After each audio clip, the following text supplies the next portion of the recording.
नमस्कार दोस्तों, स्वागत है हमारे इस चैनल टुडे एग्जाम पर। दोस्तों आज 15 जुलाई 2022 एमटीएस के प्रथम पाली का एग्जाम समाप्त हो चुका है तथा प्रथम पाली में जीके जी सेक्शन से जो भी प्रश्न पूछे गए सभी प्रश्नों को लेकर आए हैं। दोस्तों आज की जो डिफिकल्टी लेवल है दूसरे दिन की अपेक्षा थोड़ा सा अधिक है। आज जो है लेवल को थोड़ा सा इंक्रीज किया गया है एग्जामिनर के द्वारा, जैसा कि आप इस वीडियो में देखेंगे। दोस्तों अगर आने वाले समय में आप एसएससी का एग्जाम देने वाले हैं तो आपके लिए एनालिसिस का ये सीरीज काफ़ी इंपॉर्टेंट रहने वाला है, क्योंकि बहुत सारे क्वेश्चन जो है हूबहू टकरा जाता है और कुछ क्वेश्चन जो हमारे एक्स्ट्रा फैक्ट से लड़ जाते हैं। तो चलिए दोस्तों शुरू करते हैं। देख लीजिए कौन कौन सा प्रश्न आया था। एक प्रश्न आया था कि जीएसटी कर किसके द्वारा लागू किया जाता है। जीएसटी जो टैक्स है तो ये किसके द्वारा लागू किया जाता है, तो ये वस्तु एवं सेवा कर परिषद के द्वारा लगाया जाता है। बात करें वस्तु एवं सेवा कर परिषद के अध्यक्ष कौन होता है, तो इसका अध्यक्ष जो है भारत के वित्त मंत्री जो रहते हैं करेंट वही होते हैं। वर्तमान समय में भारत के वित्त मंत्री कौन है, तो निर्मला सीतारमण जो है भारत के वित्त मंत्री हैं। जीएसटी का फुल फॉर्म क्या होता है, तो जीएसटी का फुल फॉर्म होता है गुड्स एंड सर्विसेज टैक्स। तो आपको ये भी ध्यान रखना है, आने वाले शिफ्ट हेतु जो है आपको जो है एक्स्ट्रा फैक्ट पे काफ़ी ध्यान देना होगा। बात करें जीएसटी अधिकतम कितना हो सकता है, तो 28% इसकी अपर सीमा है, यानी 28% से ज़्यादा किसी भी चीज़ पे जीएसटी नहीं लगाया जा सकता। यह एक अप्रत्यक्ष कर का उदाहरण है। कैसा कर है ये, अप्रत्यक्ष कर है। अप्रत्यक्ष कर है, इसका उदाहरण है जीएसटी। इसे कब लागू किया गया था, वर्ष 2017 में। और सबसे पहले लागू करने वाला राज्य कौन था भारत में, तो ये असम है। तो आपको ये भी बात ध्यान रखना है। इसको जो है कौन से संविधान संशोधन के द्वारा जो है चर्चा में लाया गया था और लागू करवाया गया, तो आज जो संविधान संशोधन है 101वां संविधान संशोधन के द्वारा।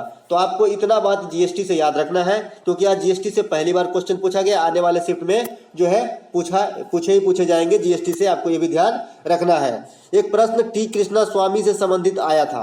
अब टी कृष्णा स्वामी अलग अलग कैरेक्टर है, एक जो है वाद्य यंत्र से भी संबंधित है, नर्तक भी है। तो कौन से टी कृष्णा स्वामी से पूछा गया था, क्लियर नहीं हो पाया है। अगर आपने एग्जाम दिया है और आपके पास ये क्वेश्चन स्पष्ट है तो हमें कमेंट करके जरूर बताएं। एक प्रश्न आया था कि गांधी जी का भारत में प्रथम सक्रिय आंदोलन कौन सा था। जब गांधी जी की आत्मकथा का नाम पूछा गया था माई एक्सपेरिमेंट विथ ट्रूथ, तो वहां पे हम गांधी जी से रिलेटेड सारा फैक्ट आपको वीवीआई करवा के दे दिए थे। तो आप अब जो है पीडीएफ भी दे दिए टेलीग्राम पे, आप बाद बाकी का काम आपका हो जाता है, हम अपने तरफ से तो कर ही रहे हैं। तो यहाँ से क्वेश्चन आया है, तो चंपारण सत्याग्रह था भारत में, ये 1917 में हुआ था। बात करें गांधी जी दक्षिण अफ्रीका कब गए, तो 1893 ईस्वी में। कब लौटे, 1915 ईस्वी में। एक बार फिर से सारा दोहरा दे रहा हूँ। गांधी जी का जो चंपारण सत्याग्रह हुआ, तो चंपारण आने के लिए कौन आमंत्रण दिए थे, तो राजकुमार शुक्ल। और इनके आमंत्रण पे चंपारण आए थे। चंपारण कहाँ है, बिहार में। और चंपारण सत्याग्रह कब होती है, 1917 में। किसके खिलाफ होती है, तो तीनकठिया पद्धति के खिलाफ। आपको ये बात काफी इंपॉर्टेंट है कि जो चंपारण सत्याग्रह हुआ था ये किस कारण हुआ था। तीनकठिया पद्धति जो है इनके खिलाफ जो छेड़ा गया आंदोलन था। इस जो पद्धति है इसमें 1/3 जमीन पे किसान को जो है नील की खेती करनी अनिवार्य कर दिया गया था अंग्रेजों के द्वारा। गांधी जी के भारत में प्रमुख आंदोलन कौन कौन से हैं, तो असहयोग आंदोलन 1920 है, नमक सत्याग्रह 1930 है, भारत छोड़ो आंदोलन 1942 है। तो आपको ये सब इसमें भी याद रखना होगा। 1920 में है असहयोग आंदोलन, 1942 में भारत छोड़ो आंदोलन और 1930 में नमक सत्याग्रह। तो आपको ये सब भी याद रखना होगा इनके आंदोलन से, क्योंकि इनको अब हर दिन टारगेट किया जा रहा है गांधी जी को। और इनका जो प्रमुख पुस्तक है यंग इंडिया है, इंडियन ओपिनियन है, हरिजन है, माई एक्सपेरिमेंट विथ ट्रूथ है, जो इनके ऑटोबायोग्राफी है। तो आपको ध्यान देना है। इनकी जो पुण्यतिथि है 30 जनवरी, ये 30 जनवरी 1948 को जो है इनका देहांत हुआ था। तो इनका जो 30 जनवरी है इनको शहीद दिवस के रूप में मनाए जाते हैं। एक प्रश्न आया था करंट सेक्शन से थोड़ा सा कि ऑस्ट्रेलिया ओपन 2022 पुरुष एकल का खिताब किसने जीता। दोस्तों ऑस्ट्रेलियन ओपन 2022 पुरुष एकल का खिताब जो है स्पेन के राफेल नडाल जीते थे। राफेल नडाल जीते थे ऑस्ट्रेलिया ओपन 2022। मेदवेदेव को जो है हरा के जो है पुरुष एकल का खिताब राफेल नडाल किए थे 2022 का ऑस्ट्रेलियन ओपन वाला। बात करें टेनिस के 4 महाकुंभ होते हैं, जिसमें ऑस्ट्रेलिया ओपन होती है, फ्रेंच ओपन होती है, विंबलडन होती है, अमेरिकन ओपन होती है। अब स्टैटिक्स फॉर्म में जो क्वेश्चन इंपोर्टेंट आता है इस टॉपिक से ये आता है कि कौन सा जो इन चारों में है किस किस कोर्ट पे खेला जाता है, क्योंकि ये विभिन्न कोर्ट पे खेले जाने वाली टेनिस का गेम है। तो विंबलडन ग्रास कोर्ट में खेला जाता है, ये घास के मैदान में खेले जाते हैं। वही फ्रेंच ओपन जो है ये क्ले मिट्टी के कोर्ट में खेले जाते हैं। वही ऑस्ट्रेलिया ओपन तथा अमेरिकन ओपन ये दोनों हार्ड कोर्ट में यानी कंक्रीट वाली कोर्ट में खेले जाते हैं। तो आपको ये बात अच्छे से ध्यान रखना है। फ्रेंच ओपन 2022 भी संपन्न हो गया है, तो इनके पुरुष एकल का खिताब किसने जीता है? तो ये भी राफेल नडाल ही जीते हैं। तो आने वाले शिफ्ट में फ्रेंच ओपन जो है रडार पे रहेगा। हो सकता है किसी शिफ्ट में जो है फ्रेंच ओपन का ये पुरुष एकल पूछा जाए। बात करें फ्रेंच ओपन के महिला एकल कौन जीते, तो ईगा स्वियातेक है, ये पोलैंड की रहने वाली महिला है जो फ्रेंच ओपन जीती है। एक प्रश्न आया था कि भारत में अंतिम बार जनगणना कब हुआ था। ये थोड़ा बहुत ही इजी टाइप का क्वेश्चन है कि भारत में अंतिम बार जनगणना कब हुआ था। तो भारत में अंतिम बार जनगणना जो है 2011 में संपन्न हुआ था। 2021 में जनगणना प्रस्तावित है लेकिन अभी तक संपन्न नहीं कराया गया है, तो 2011 ही राइट आंसर होगा। बात करें भारत में प्रथम बार जनगणना कब हुई, तो 1872 में। मैं ये सब दिन रिपीट कर रहा हूँ क्योंकि जनगणना से सब दिन क्वेश्चन आ रहा है और मैं पूरा एनालिसिस में जो है इनको जो है अच्छे से समझा रहा हूँ। तो आने वाले शिफ्ट में ये ईस्वी वगैरह भी पूछे जा सकते हैं, आपको अच्छे से ध्यान रखना है। किसके काल में, तो लॉर्ड मेयो के काल में। उसके बाद नियमित 10 वर्ष पे जो जनगणना होना स्टार्ट हो गया, ये किसके काल में हुआ, लॉर्ड रिपन के काल में। कब से, 1881 ईस्वी में। और आजादी के बाद जो प्रथम जनगणना हुए ये 1951 में हुए। 1921 को जो है जनसंख्या का महाविभाजक वर्ष कहा जाता है क्योंकि इस वर्ष में जो जनसंख्या ऋणात्मक अनुपात में बढ़ी थी। एक क्वेश्चन आया था, फिर से रिपीट किया हुआ क्वेश्चन है कि बीजिंग ओलंपिक 2008 में जो व्यक्तिगत रूप से स्वर्ण पदक किसने जीता, तो ये अभिनव बिंद्रा जी जो है 10 मीटर एयर राइफल शूटिंग के अंदर जो है व्यक्तिगत रूप से स्वर्ण पदक जीते थे बीजिंग ओलंपिक 2008 में। और ये भारत के प्रथम व्यक्ति है जो व्यक्तिगत रूप से गोल्ड जीते थे। अब तो 2 आदमी हो गए हैं, एक नीरज चोपड़ा भी हो गए हैं। तो आधुनिक ओलंपिक की शुरुआत कब होती है, 1896 ईस्वी में। कहाँ से, ग्रीस से। इनके जो है संचालनकर्ता कौन कहा जाता है किसको, तो पियरे डे कुबर्टीन को। भारत कब भाग लेता है ओलंपिक में, तो 1900 ईस्वी वो ओलंपिक कहाँ होती है, पेरिस में। तो दूसरे ओलंपिक पेरिस से जो है भारत ओलंपिक में भाग ले रहा है।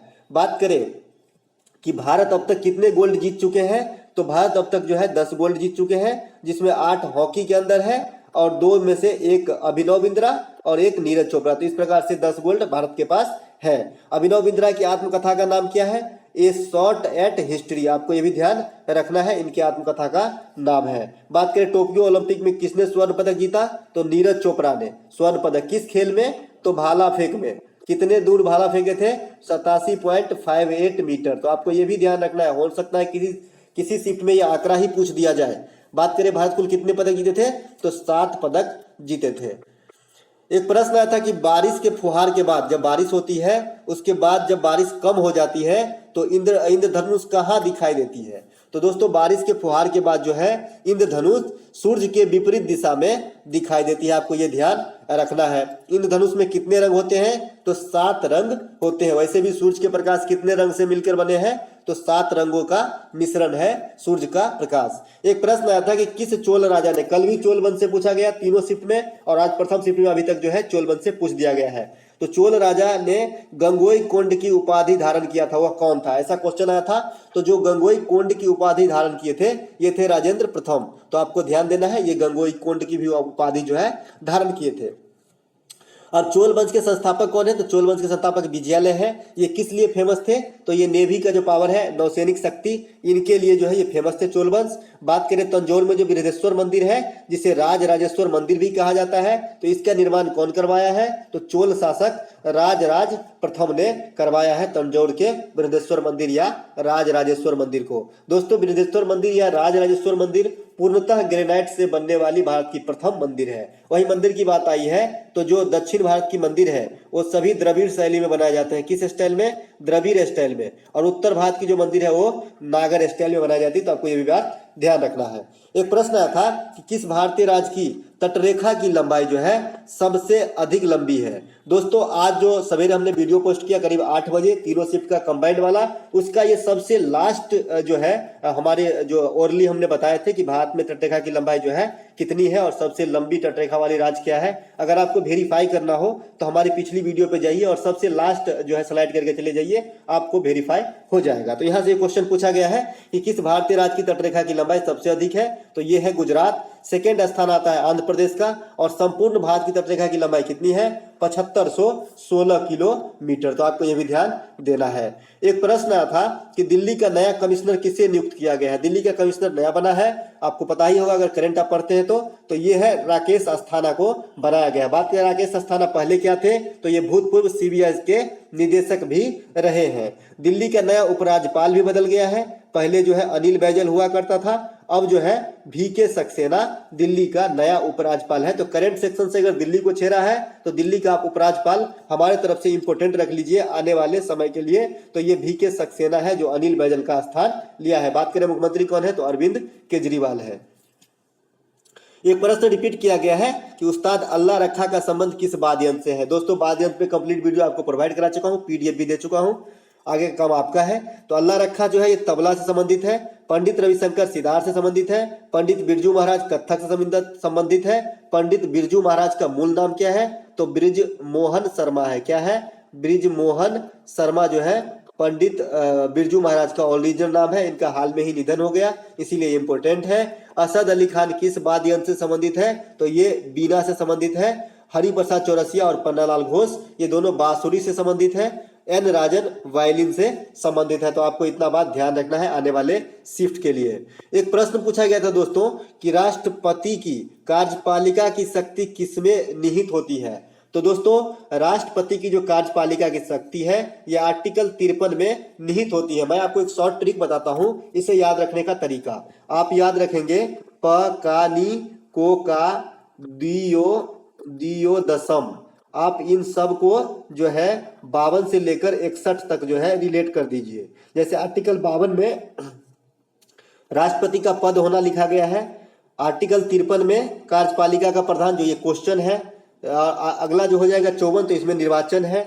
ऐसे ही आप रिलेट करते चले लास्ट तक। जैसे मैं लास्ट से कर रहा हूं तो लास्ट में म है, तो म से महाभियोग है, स से शपथ है। तो इस प्रकार जो है राष्ट्रपति से संबंधित आर्टिकल आपको सारे कवर हो जाएंगे 52 से 61 तक। याद क्या रखना है, पकानी कोका दियोदशम, पकानी कोका दियोदशम 2 बार बोलना है, याद हो जाएगा। बात करें राष्ट्रपति से संबंधित अर्ध आर्टिकल, तो 52 से 61 तक तो राष्ट्रपति से संबंधित लगातार आर्टिकल है, पकानी कोका दियोदशम है। उसके बाद राष्ट्रपति पर महाभियोग कब है, कितने में है, तो अनुच्छेद 61 में जो लास्ट है द स म से महाभियोग। राष्ट्रपति का क्षमादान जो एक्स्ट्रा है ये 72 में है। राष्ट्रपति का अध्यादेश जो है 123 में है, और राष्ट्रपति शासन जो है ये 356 में है। तो दोस्तों इस वीडियो में इतना ही, इसमें थोड़ा क्वेश्चन कम प्राप्त हो पाए हैं आज। अगर आप लोगों में से कोई भी एग्जाम दिए हैं तो आप हमें कमेंट करके जो है क्वेश्चन बता सकते हैं। हम जो कंबाइंड शिफ्ट वाली वीडियो लेके आएंगे उसमें ऐड कर देंगे, ताकि जो आने वाले समय में एग्जाम देने वाले हैं बच्चे उनको फायदा हो जाए। क्योंकि हम PDF भी दे देते हैं अपने टेलीग्राम पे। अगर आपको PDF चाहिए तो आप टेलीग्राम लिंक जो है क्लिक करके ज्वाइन हो जाइए, डिस्क्रिप्शन बॉक्स में दिया गया है। अगर अच्छा लगा हो तो एक लाइक जरूर कीजिएगा।